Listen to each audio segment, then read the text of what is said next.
Vous connaissez peut-être, c'est Moussa alayhi salam, Moïse, qui va faire face à une grande sécheresse. Son peuple va se plaindre de la sécheresse, et il va en informer le Créateur. Ou plutôt, il va dialoguer avec Dieu pour lui dire « Mais mon peuple subit la sécheresse, que faire ?» Et le Créateur va lui dire « Eh bien, dans ton peuple, il y a un homme qui depuis 40 ans me désobéit. Et c'est pour cela que l'eau ne descend pas.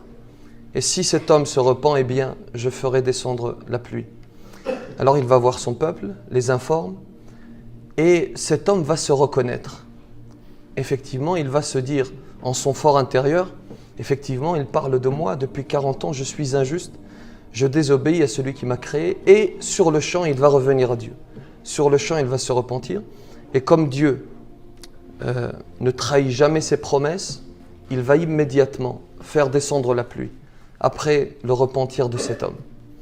Et là, Moussa alayhi salam va faire preuve, tout prophète qu'il est, il reste un être humain, va faire preuve de curiosité mal placée. Il va dire au Créateur, mais qui était cet homme? Ça, il est curieux. Mais qui était cet homme qui pendant 40 ans t'a désobéi? Et là, le Créateur va lui dire, mais je l'ai caché pendant 40 ans, j'ai caché ses défauts, ses péchés pendant 40 ans, alors qu'il me désobéissait. Penses-tu que maintenant qu'il est revenu vers moi, je vais te révéler son identité? Il y a 2 leçons, et même plus, à tirer de cette histoire. La première, c'est que le pardon de Dieu, le pardon qu'accorde le Créateur, il lui a désobéi pendant 40 ans et il suffit de cette parole, il suffit de cette sincérité, parce que la parole ne suffit pas.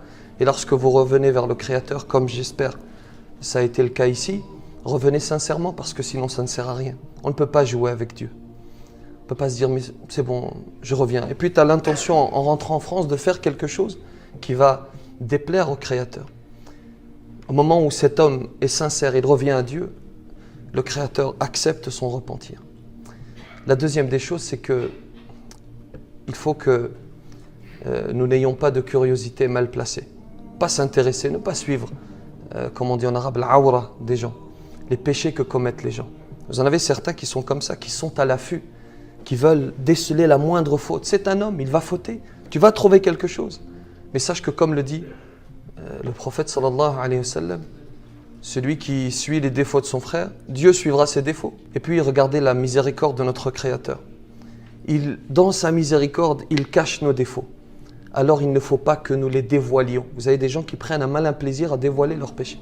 Le prophète sallallahu alayhi wa sallam dit dans une tradition prophétique authentique, Kullu ummati mu'afa illa al-mujahirin. Toute ma communauté sera pardonnée, excepté ceux qui dévoilent leurs péchés. Et j'irai même au-delà. Et j'ai déjà donné il y a quelque temps ce conseil, qui est donné par beaucoup de savants, je ne fais que reprendre, qui a surpris certains. Si, je vois qu'il y a beaucoup de célibataires avec nous. Lorsque tu te marieras avec ton épouse, avec ton époux, il n'est pas nécessaire de faire mention des péchés que tu as commis. Sauf si ce péché que tu as commis a une répercussion sur le futur, sur l'avenir. Mais si tu as commis un péché dans ton passé, il n'est pas nécessaire de le dévoiler. Et il n'est pas nécessaire de dévoiler à ton épouse ou à ton entourage, parce que l'être humain, dans sa nature, il juge. Dans sa nature. Lorsque tu voudras, une fois que tu as dévoilé ton péché, le jour où tu voudras revenir à Dieu, celui à qui tu as dévoilé ton péché, qui t'a souri le jour où tu lui as dévoilé, qui t'a dit « Monsieur Mouchkil, Dieu est pardonneur », eh bien ce jour-là, il dira « Mais je le connais, je la connais, je le connais, jamais il ne reviendra à Dieu ». Donc faites attention à cela, Inch'Allah. Je vais terminer par une dernière chose.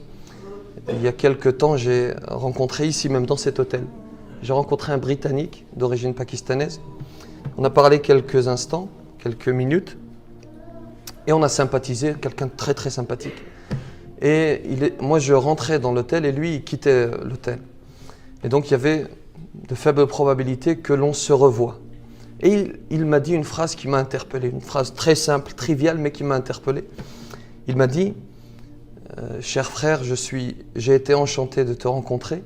Si nous ne nous revoyons pas ici-bas, eh bien, on se reverra, au paradis. Et je vous dis la même chose. J'ai sympathisé avec beaucoup d'entre vous. Vous êtes un groupe très sympathique, très agréable. On va se quitter. si on ne se revoit pas ici-bas, eh bien on se retrouvera dans l'au-delà, Inch'Allah, au paradis.